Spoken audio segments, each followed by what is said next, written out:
O conteúdo que você ouvirá na sequência não é indicado para menores de 14 anos. Olá, amigos, eu sou o Dom e esse é o Crimecast. Aqui, nesse podcast, a gente vai falar sempre sobre crimes reais que ficaram conhecidos no Brasil e no mundo. Se você está ouvindo o Crimecast pela primeira vez, desde já eu agradeço pelo play e seja muito bem-vindo aqui. A todos aqueles que já me acompanham, meu muito obrigado pela audiência e por continuar ouvindo o nosso podcast. E hoje a gente vai para o episódio de número 30 aqui no Crimecast. Mas antes eu quero pedir a vocês para seguir o Instagram do Crimecast, que é o Crimecast_podcast. É muito importante que vocês sigam e compartilhem o Instagram do Crimecast, assim como compartilhar também os episódios para que mais pessoas conheçam o nosso podcast e eu possa continuar trazendo conteúdo para todos aqui.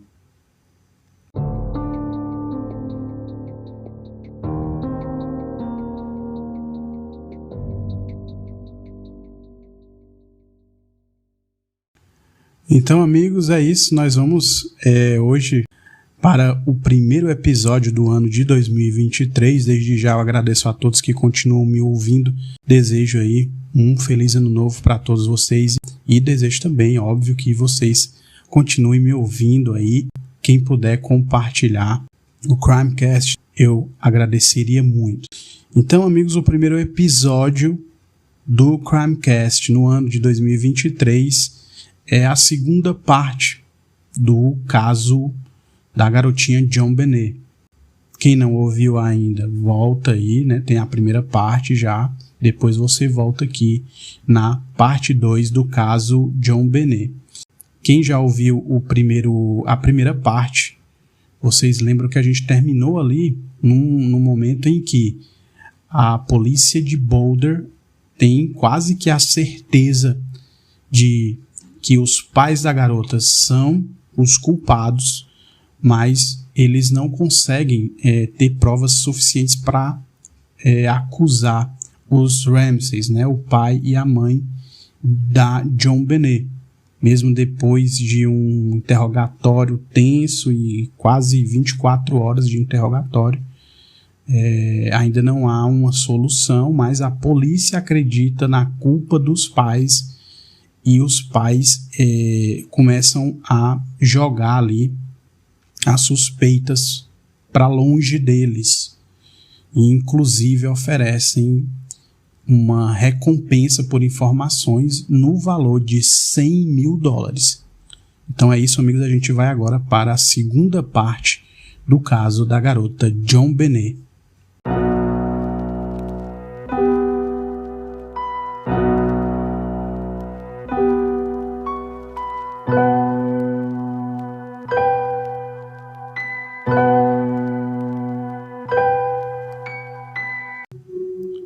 A polícia continua acreditando no envolvimento dos pais na morte de JonBenét e agora volta suas atenções para Burke, o filho mais velho. A polícia acredita que o garoto possa ter visto ou saiba de alguma coisa sobre o assassinato. A vizinha dos Ramseys, Judith Phillips, conta que o filho Burke era o primeiro filho do casal. E após a chegada de JonBenét e após ela começar a participar dos concursos de beleza, toda a atenção dos pais eram para ela. Judith diz que não sabe dizer se o garoto tinha ciúmes de JonBenét, mas lembra que Burke tinha algumas crises emocionais e lembra também que o menino uma vez bateu na irmãzinha com um taco de golfe, deixando uma pequena cicatriz na bochecha dela. No interrogatório separado dos pais, a polícia pergunta a John sobre esse episódio. John Ramsey contou que os dois estavam brincando na beira do lago e Burke estava girando um taco de golfe. JonBenét teria passado na frente ou atrás do irmão. John diz não lembrar desse detalhe, pois não estava perto no momento, e o taco teria atingido JonBenét, porém de forma acidental. Patsy Ramsey estava com os garotos na hora e diz que foi apenas um acidente.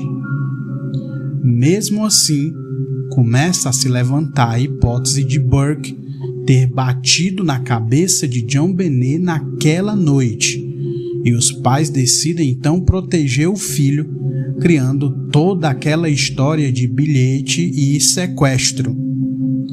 Diante dessa hipótese, a polícia então sabe que é crucial pegar o depoimento de Burke. Mais de um ano após a morte de JonBenét, a polícia então consegue interrogar o garoto. A detetive de homicídios e especialista em interrogatórios Michelle Wood analisou o vídeo do interrogatório de Burke Ramsey e diz que algumas perguntas que os investigadores faziam claramente deixavam o garoto desconfortável, pois a linguagem corporal dele mudava completamente. Mas a especialista diz que não dá para saber se aquilo era apenas fingimento. Michelle Wood aponta também para o fato de o garoto usar a resposta, abre aspas, não que eu me lembre, fecha aspas, para algumas perguntas, assim como a mãe dele também tinha feito no interrogatório dela, ou seja, era bem provável que o garoto tivesse ensaiado isso com os pais previamente, ou até mesmo com o consultor de mídia que os Ramseys tinham contratado. Na opinião de Michelle Wood, mesmo com o comportamento estranho e em vários momentos sem emoção do garoto Burke Ramsey, ela não acredita que ele seja o culpado por esse crime e acha que ele até saiba de algo que incrimine os pais, mas não irá falar nada que leve seu pai e sua mãe para a cadeia. Após o interrogatório do menino, a polícia continua sem várias respostas para o caso, mas ainda acredita que Patsy Ramsey seja a culpada. A investigação continua, mas ainda sem respostas. A atenção se volta para as autoridades responsáveis pelo caso. O detetive particular Bo Dietl foi contratado para acompanhar as investigações. Bo lembra que o promotor Alex Hunter estava sob muita pressão àquela altura. Todo o caso é repassado e se descobre que algumas coisas não foram feitas da forma correta desde o início daquele caso. Um dos erros apontados foi cometido pelo sargento Bob Whitson. Ao chegar na casa dos Ramseys, ele deveria ter retirado todos os amigos que já estavam ali no local. A casa era considerada uma cena de crime, então deveria ter sido isolada desde que o primeiro policial chegou na residência. A cozinha da casa, inclusive, já estava sendo limpa por Patsy e alguns amigos quando Bob Whitson chegou. Outro grande erro apontado foi o fato de que Whitson deixou na casa a investigadora Linda Arne, que não tinha nenhuma experiência em casos de desaparecimento. Mais um erro foi cometido pela própria investigadora Linda Arne, quando ela pede que John Ramsey e um amigo que estava ali vasculhem a casa sozinhos, ou seja, ela permite que alguém que podia ser um suspeito vá para longe dela, que era a única autoridade na casa naquele momento.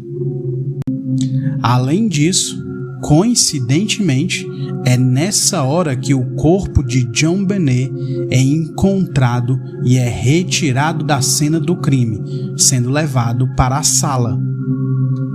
Para os investigadores experientes, o fato de John ter removido o corpo da garota do local onde foi encontrado prejudicou muito o caso, pois é imprescindível preservar o local onde o corpo é achado. Mais um equívoco foi John ter colocado um lençol em cima do corpo, pois tudo que estivesse no lençol passaria para o corpo de JonBenét. O investigador criminal Bobby Brown diz que esse era um exemplo perfeito de como não conduzir uma investigação de homicídio. O ex-detetive da família Ramsey, Ollie Gray, disse, abre aspas, a polícia fez besteira desde o início das investigações do caso. Fecha aspas. Então, amigos, aí a gente vê várias opiniões, né, e o que ocorreu ali, para que exista aí muitas críticas, né, essa questão do responsável pela investigação, Bob Whitson, que quando ele chega na residência, tá cheio de gente e o correto a se fazer era tirar todas as pessoas dali, né, deixar apenas os pais da menina, né, e as pessoas que moravam no local e isolar e pedir para que as pessoas se retirassem, mas isso não foi feito. Então as pessoas ficaram transitando ali na casa. Se era um sequestro, então toda a casa era considerada a cena do crime. Bobby Brown fala também que o departamento de polícia de Boulder não tinha o devido preparo e nem experiência para investigar um caso como aquele e nenhum outro. E aí, em março de 1997, 3 meses após o assassinato de JonBenét, o procurador Alex Hunter, frustrado com o departamento de polícia de Boulder, decide chamar Lou Smith para assumir o caso. Lou Smith era um ex-detetive de homicídios do Departamento de Polícia de Colorado Springs. Lou é muito experiente e é considerada a pessoa perfeita para o trabalho. Ele tinha muita experiência em crimes grandes que envolviam o rapto e morte de crianças e jovens cometidos por serial killers. Lou Smith assume e entra de cabeça no caso JonBenét. Lou começa vasculhando tudo relacionado ao caso, informações, evidências, provas. Ele acreditava que talvez a polícia tivesse deixado passar alguma coisa. Depois de uma análise minuciosa das fotos da cena do crime, Lou Smith descobre algo intrigante. Ele descobre que havia uma janela quebrada no porão da casa. John Ramsey então diz que aquela janela havia sido quebrada por ele vários meses atrás, numa vez em que ele teria ficado trancado para fora de casa e que nunca tinha se preocupado em mandar consertar a janela. Nos levantamentos feitos pela polícia, a janela era pequena demais e uma pessoa adulta não conseguiria passar por ela. Porém, Lou Smith refuta aquela teoria, passando pela janela. Lou fez um vídeo onde mostrou ser completamente possível que um adulto passasse por ali. Nas fotos da cena do crime, outra coisa que Smith percebe é uma mala que estava bem embaixo da janela quebrada. Nos relatórios da polícia, aquela mala era considerada algo irrelevante. Para Lou Smith, ela pode ser outra pista crucial. De acordo com John Ramsey e a governanta da casa, aquela mala azul nunca foi guardada no porão, Porém, ela foi encontrada lá após JonBenét ser morta. Lou continua a investigação e encontra mais outra coisa, algo que a polícia nem tinha percebido.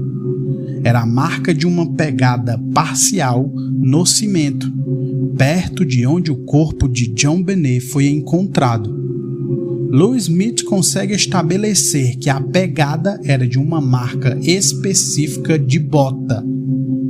Quando averiguado se alguém tinha uma bota daquelas na casa, ninguém tinha. Patsy e nem John Ramsey possuíam uma bota daquele modelo. Lou então conclui que a pegada era de alguém de fora da casa. Há uma coisa ainda mais intrigante encontrada pelo investigador quando ele analisa as fotos da autópsia da garota. Havia marcas, eram 2 pares de marcas no corpo de JonBenét, uma nas costas dela e outra no rosto, já próximo do pescoço.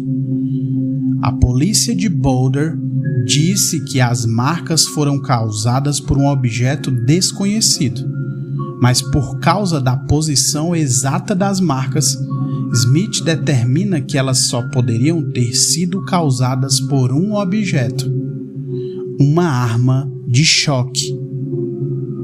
Armas de choque têm a capacidade de imobilizar uma pessoa e de desmaiá-la. Então, olha só essa informação, amigos. Essas 2 marcas eram 2 marquinhas, assim como se fossem 2 pontos, um do lado do outro ali, numa distância de mais ou menos 2 ou 3 centímetros. A gente sabe que a arma de choque, né, ela tem 2 pontas de metal, né, que é por onde sai o choque, vamos dizer assim, batia com isso, né? Era como se fosse ali, cada pontinho daquele era uma ponta do metal da arma de choque. Então, é plausível, né? E esse investigador muito experiente, ele determina que era uma marca feita, 2 marcas, né? Feitas por uma arma de choque. O criminoso, usando aquela arma de choque, ficou fácil para ele manusear a criança ali, imobilizar a criança, né? Lou Smith indaga os Ramsey se eles tinham uma arma de choque em casa, e eles respondem que não. Smith então diz que isso é mais uma informação que contribui para a tese de que alguém invadiu a casa da família e matou JonBenét. Lou Smith então cria uma teoria para o que teria acontecido no dia 25 de dezembro na casa dos Ramseys. De acordo com Smith, enquanto a família estava na casa dos White, uma pessoa entrou na residência pela janela do porão, local onde o corpo da garota foi achado. Lá mesmo, a pessoa escreveu o bilhete de resgate e ficou esperando. Quando a família chegou em casa, por volta das 9h30 da noite, eles foram todos para a cama. Lou Smith suspeita que a pessoa então tenha entrado no quarto de JonBenét e usado a arma de choque para imobilizar a menina e depois a levou para o porão. Essa é a teoria que o Smith cria agora com esse cenário, né? De alguém ter entrado na casa ali, inclusive antes deles terem chegado na residência, já estava ali escondido, esperou que todo mundo fosse dormir e depois foi até o quarto da menina. Para tirar JonBenét da casa, a pessoa teria levado a mala azul para colocar o corpo dela dentro, mas quando percebeu que a mala não passava pela janela, a pessoa teria entrado em pânico, violentado a menina e depois batido com um objeto pesado na cabeça dela, causando sua morte. A pessoa então vai embora pela janela, levando de volta a arma de choque. Smith acredita também que o cordão encontrado em volta do pescoço da garota possa indicar a identidade do assassino. Levando em conta o garrote no pescoço de JonBenét e a violência sexual, isso pode indicar alguém com distúrbio sexual relacionado à pedofilia. Smith diz que a polícia de Boulder deveria procurar por alguém com um perfil violento e sádico. Todas essas novas informações deixam claro que John e Patsy podem não ter nenhum envolvimento com o crime. Lou Smith acredita que a posição de JonBenét nos concursos de beleza involuntariamente a tornou um alvo e diz que a brutalidade do crime indica que foi um pedófilo sádico.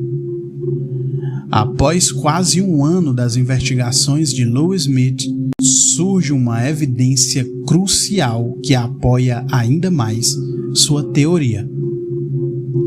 A autópsia dizia que havia marcas de sangue na calcinha de JonBenét.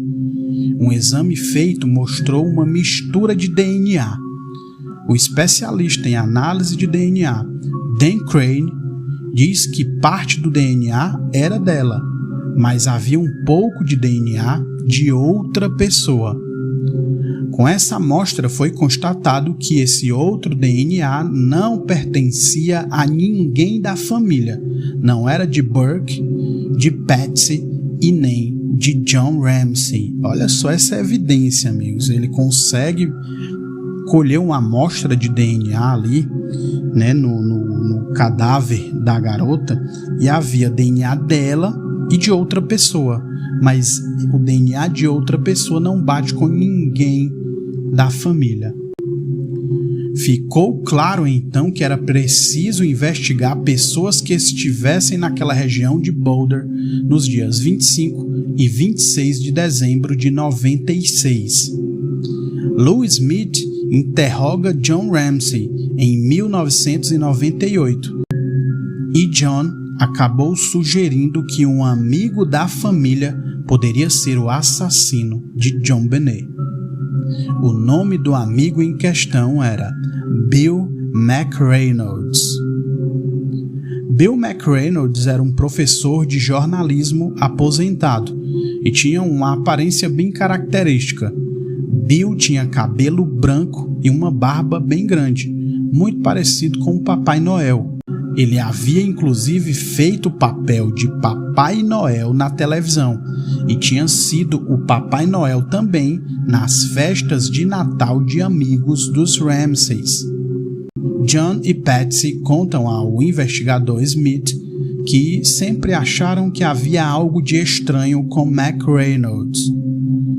John Ramsey diz que lembra que no velório de JonBenét, Patsy se aproximou de McReynolds e fez menção de abraçá-lo, mas ele a afastou, recusando o abraço.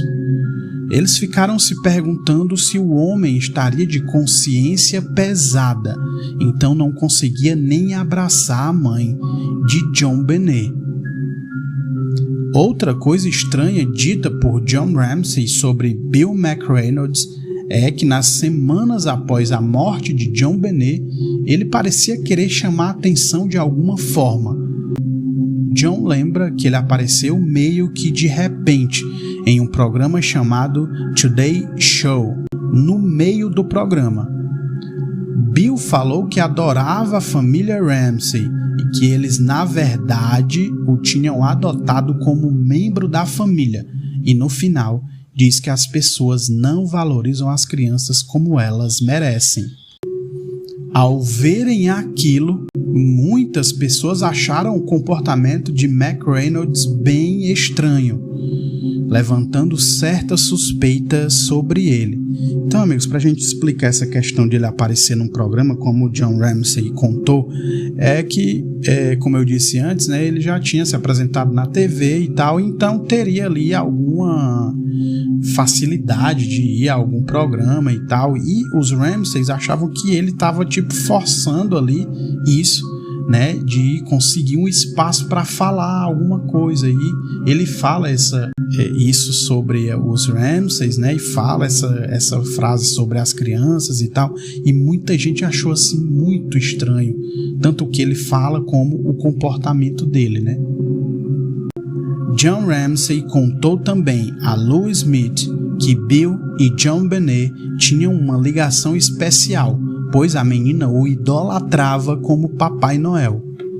Foi descoberto também que antes do assassinato, JonBenét teria levado McReynolds por um tour na residência, lhe mostrando cada canto da casa, inclusive o porão onde o corpo dela foi encontrado. A garota gostava muito de McReynolds, até acreditava que ele era o verdadeiro Papai Noel. Então essa questão dos cômodos da casa, eles mencionam isso, né, que num determinado momento a menina gostava muito dele por causa daquela imagem dele de Papai Noel, né? Então, numa das oportunidades ela levou ele para conhecer a casa. Olha, aqui é o porão, aqui é o meu quarto, aqui é o quarto dos meus pais e tal. Então, com aquilo, as pessoas acreditam que ele conhecia ali todos os cômodos da casa, né? A garota gostava muito de McReynolds. John Ramsay acha que a explicação para o fato de que a filha tivesse comido abacaxi sem eles saberem é que talvez Bill tenha oferecido a ela naquela noite, antes de levá-la para o porão. John diz que acredita nisso, pois a menina só estaria ali na cozinha comendo abacaxi se estivesse com alguém que conhecia e confiava. Os investigadores descobriram também algo que chamou muita atenção.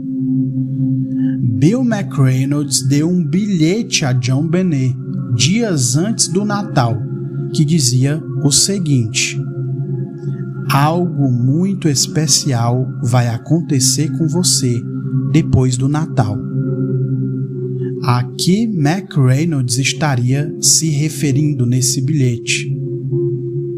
O passado de Bill, então, é investigado, e o que os investigadores descobrem é chocante.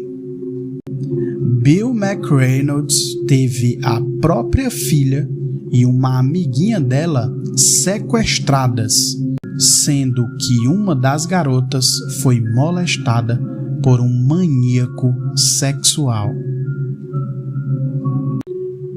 O criminoso nunca foi encontrado. Esse crime aconteceu 22 anos antes do assassinato de JonBenét Ramsay. Além disso, foi descoberto também que a esposa de McReynolds escreveu uma peça em que uma garotinha foi torturada e assassinada no próprio porão. Com tudo isso, os investigadores decidem que Bill agora é o principal suspeito e é levado para um interrogatório. McReynolds diz aos investigadores que estava jantando com sua família na noite de Natal e que a casa fica a 1h30 da residência dos Ramsays. Ele também diz que após o jantar dormiu a noite inteira, sem interrupções. Ao falar com a família de McReynolds, os investigadores confirmam seu álibi. Nesse meio tempo, os investigadores também descobrem que McReynolds havia passado por uma cirurgia cardiopulmonar alguns meses antes. Ou seja, Bill McReynolds era um homem bem frágil, que não combinava com o perfil do assassino e com a forma como JonBenét foi morta. Quem matou a menina teve que fazer um certo esforço, de acordo com a teoria de Lou Smith. A polícia então pegou amostras de cabelo de McReynolds e de sua esposa, além de amostras de saliva e caligrafia também, e por fim, excluíram os dois da lista de suspeitos. Mesmo com a ligação e coincidências entre Bill McReynolds e a família Ramsey, os investigadores tinham que deixar para lá. Algum tempo se passa sem nenhum avanço no caso e então, em dezembro do ano 2000, quase 4 anos após a morte de John Benet, surge uma pista inesperada. A polícia de Boulder recebe uma ligação da polícia do campus da Universidade do Colorado. Eles tinham uma pessoa sob custódia que talvez interessasse a polícia de Boulder. Um homem de 38 anos era a pessoa que havia sido presa. O homem foi preso por invasão e estava com uma mochila. Quando os policiais olharam o que tinha naquela mochila, eles encontraram um poema sobre John Benet e uma arma de choque.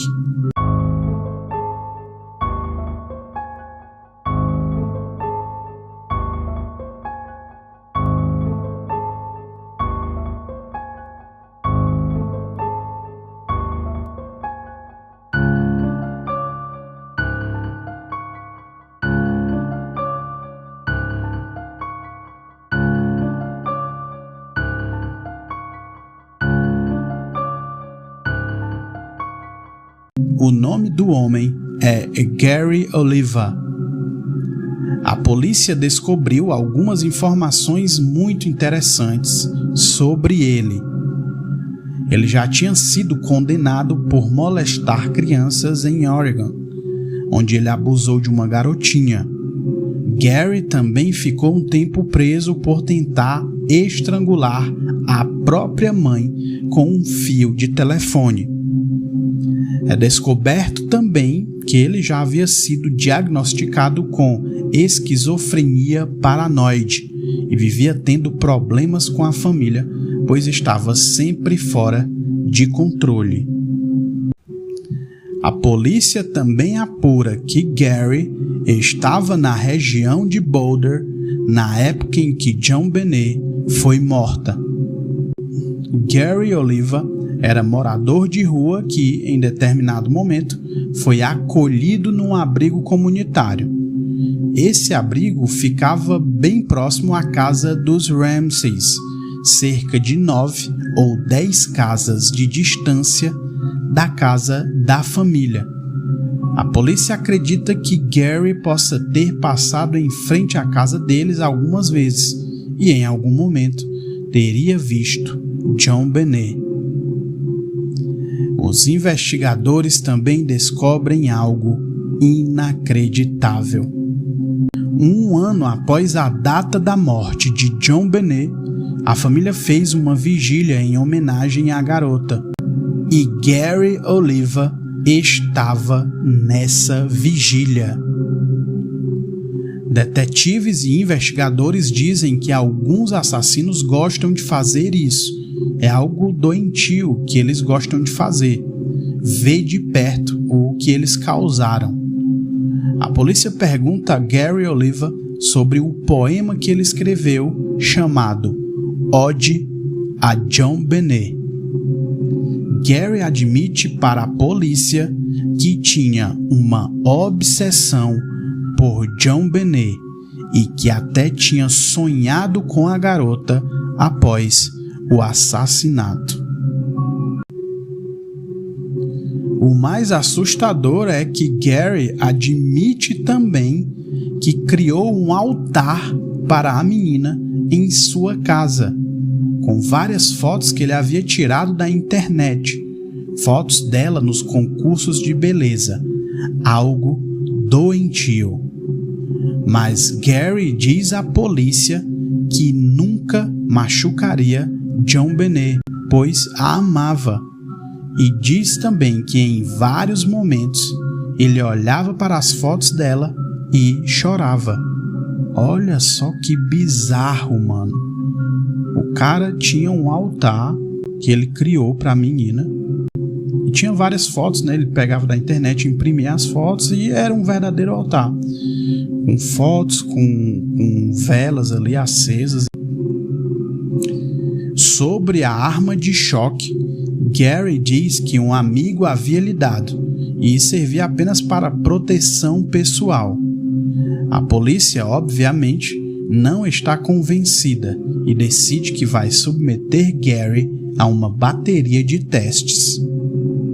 A polícia investiga tudo o que foi possível e pegou amostras de saliva e de caligrafia dele, mas no final nenhuma das informações batia com Gary sendo o culpado.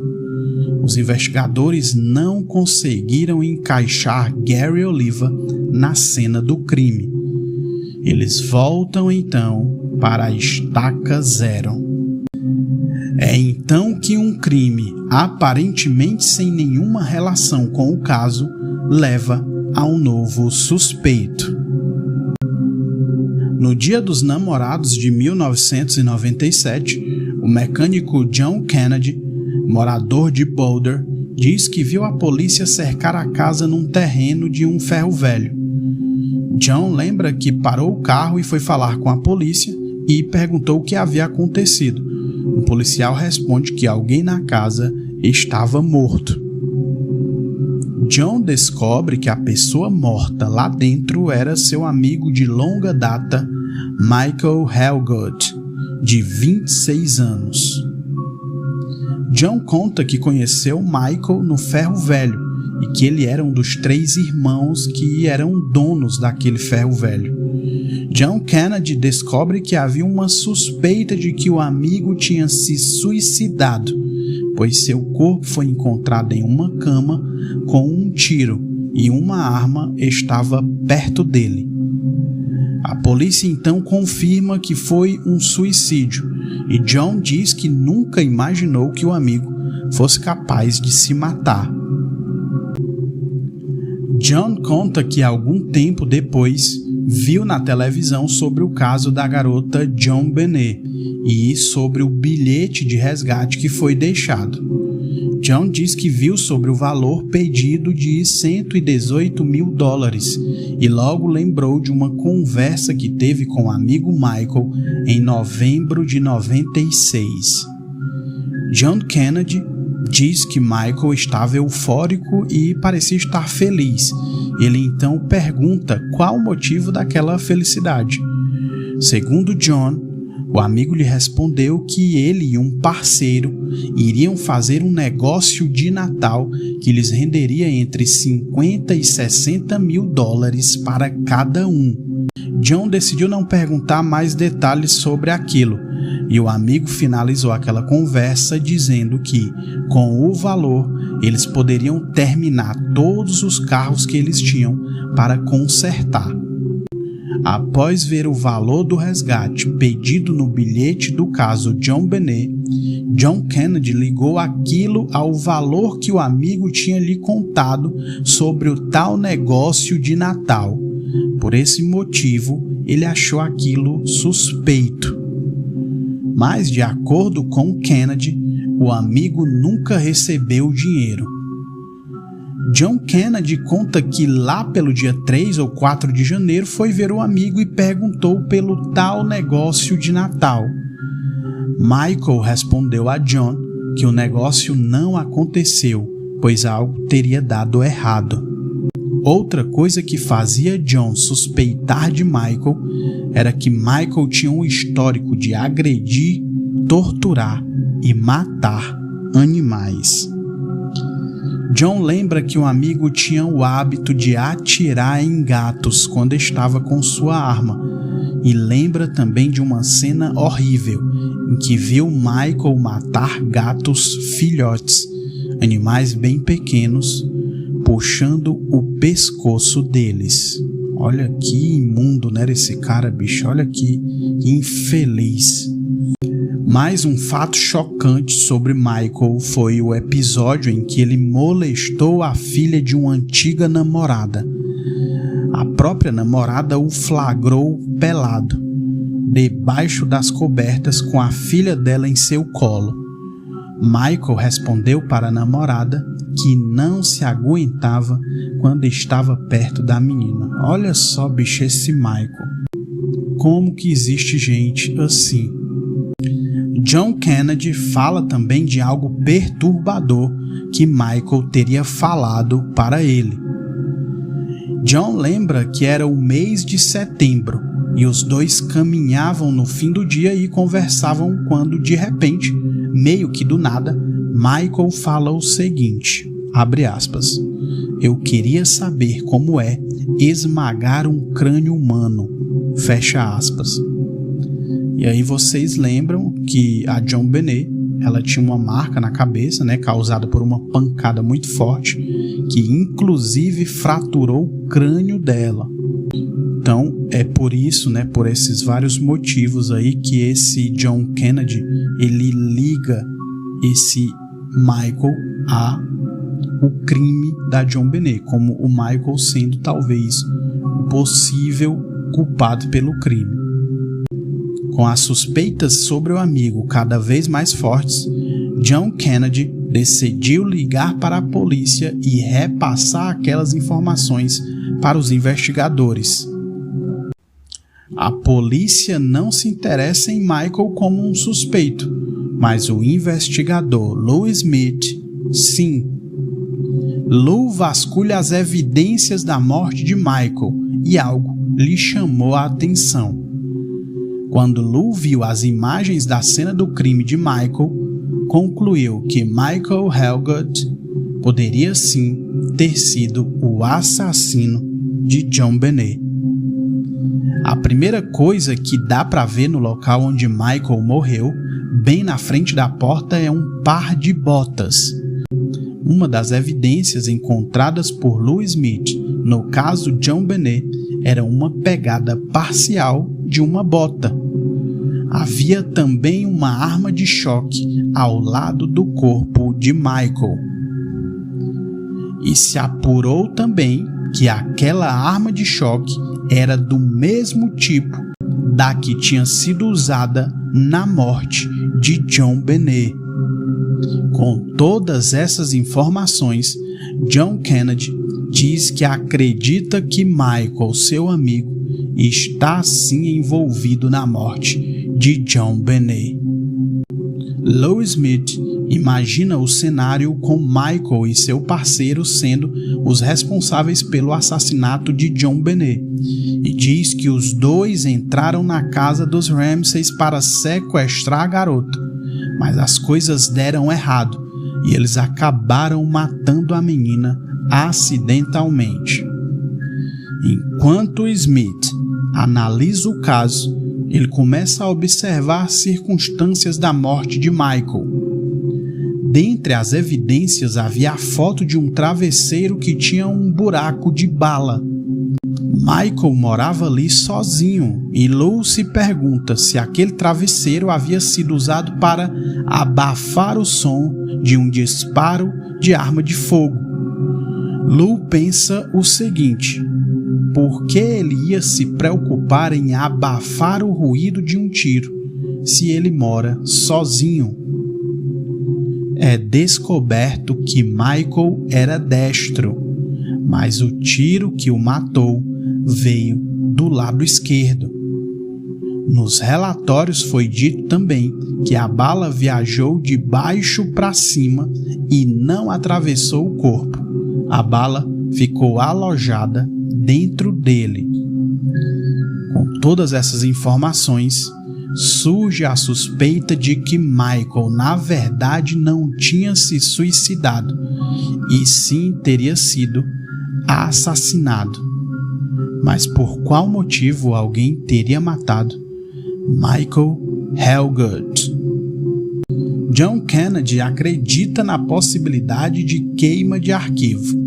O tal parceiro, talvez com medo de ser dedurado, matou Michael para não ser entregue.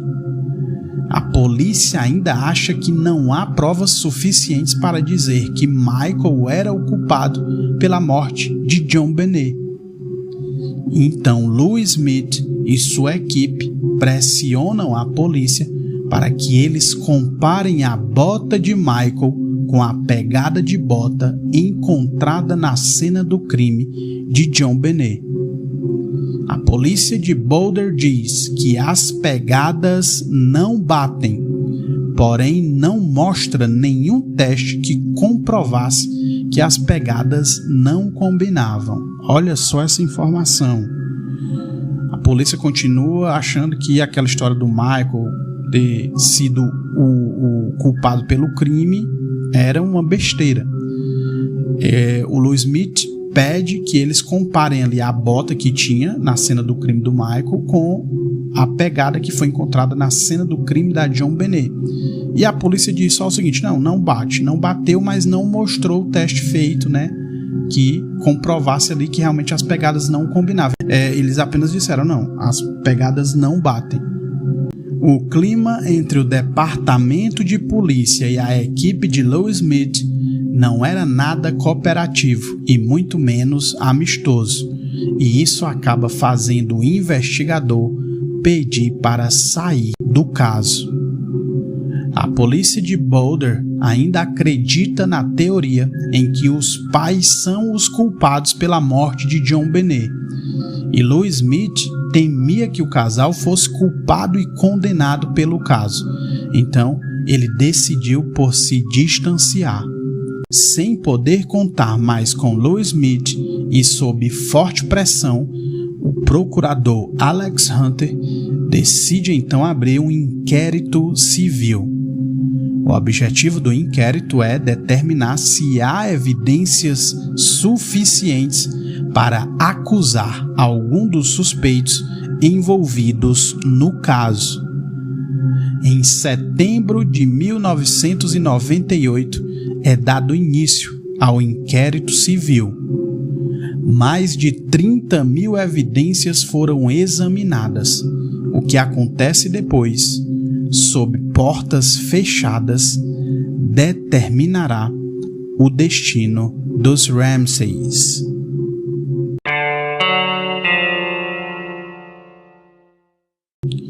Então é isso, amigos. Eu fico por aqui no momento.